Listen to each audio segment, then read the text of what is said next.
سلام آقا. سلام بفرم. از اداره پست تهران تماس گرفتم باهاتون. سیم کارت فورجی همراه اولتون رایگان صادر شده. یه آدرس بدین براتون بفرستم. شیرازی آقا. سیم کارت رایگان صادر شده؟ بله آقا، یه سیمتونه. من سیم کارت نمیخواستم که رایگان باشه. درخواسته است آقا، یه طرح همگانیه برای همه همراه اولیه داره صادر میشه. یه آدرس میدیم میرسه دستتون. شیرازی؟ شیرازه. آدرستون؟ عادل آباد. عادل آباد؟ بله. خب بند 3. چی؟ بند 3. بند 3 طبقه 2. بند 3 یعنی چی آقا؟ یعنی منظورتون پلکه؟ نه، زندان. زندان؟ بله زندانم. شما داخل زندانی؟ بله.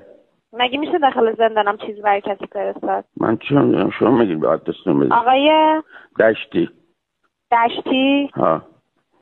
عادل آباد اسم چیه منطقه؟ زندان عادل آباد. زندان عادل آباد. باشه خدا.